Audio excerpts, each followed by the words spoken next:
Bible. People who don't even go to church know the story of Lazarus. But when we look at this story, Jesus comes to the grave of Lazarus. And Lazarus has been dead 4 days. And when Jesus gets to the grave, the first thing he says is, "Father, I thank thee." He's standing in a cemetery giving thanks. I'm going to talk for a few minutes about giving thanks in the midst of a dead situation. Giving thanks in the midst of a dead situation. You know, I've learned that life is a mixture of good and bad. And as sure as you're sitting here today, you're going to experience the bitter and the sweet that life has to offer. And usually we think of giving thanks when we're enjoying the sweetness of life. And it's easy to give thanks when things are going well, when you're happy, when you feel like you're being blessed. But what happens to your thanksgiving when you end up in a bad situation? What happens to your thanksgiving when you're hurting? What happens to your thanksgiving when you leave the cemetery? Where is that thanksgiving when you're laying up in a hospital room? It's easy to give thanks when things are going well.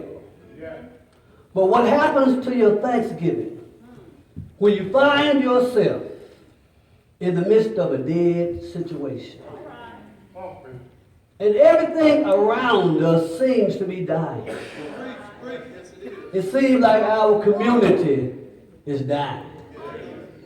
It seems like our nation is dying.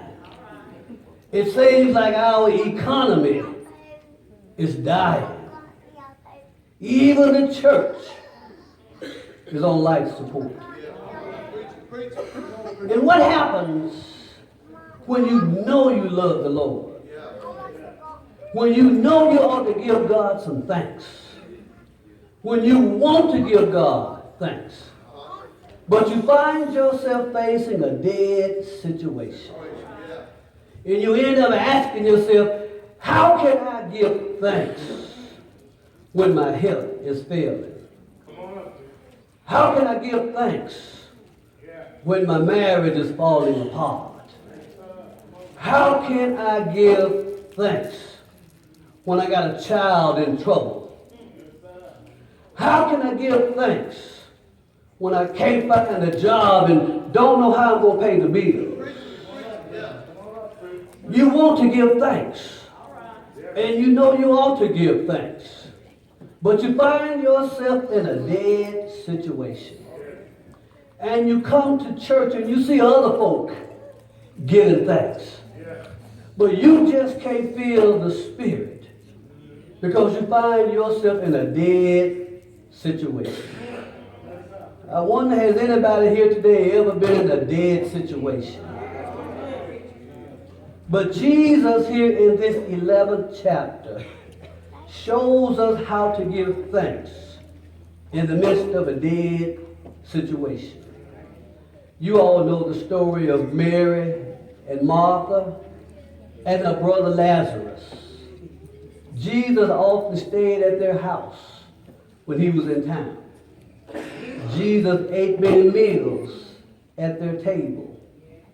But one day Lazarus got sick, and his condition took a turn for the worse. And so they sent for Jesus, because they knew that Jesus could open blind eyes. They knew that Jesus could unstop deaf ears. They knew that Jesus could make the lame to walk and the dumb to talk. And they knew that if anybody could help Lazarus, it was Jesus. And so they sent for Jesus. And Jesus was only 2 miles away from Bethany. Yet he waits 4 days before coming to check on his friend Lazarus. And then after 4 days, he tells his disciples, let us now go unto Judea. And so now Jesus shows up 4 days after the funeral. 4 days after the body has been committed to the ground. 4 days after the funeral home has been paid. And y'all know they don't give reimbursements back. I don't know anybody yet that got a refund. And usually when Jesus comes to their house, it's normally a happy occasion. He's always been greeted at the door with hugs and kisses and a pan of water to wash his dusty feet. But this time when Jesus shows up, nobody meets him at the door. There are no warm embraces for him. There's no water to wash his feet. No meal has been prepared for Jesus, not this time.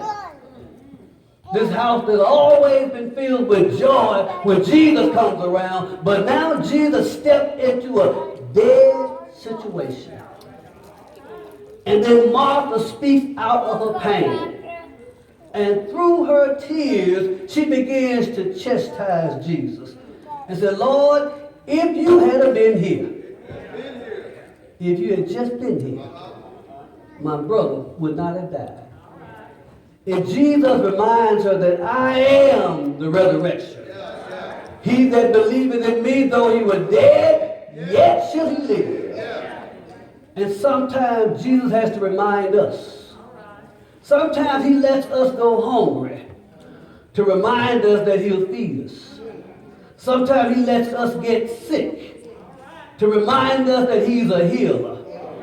Sometimes he lets a door get shut in your face to remind you that he's a way out of no way. And he says to Martha, Martha, tell me, where have you laid him?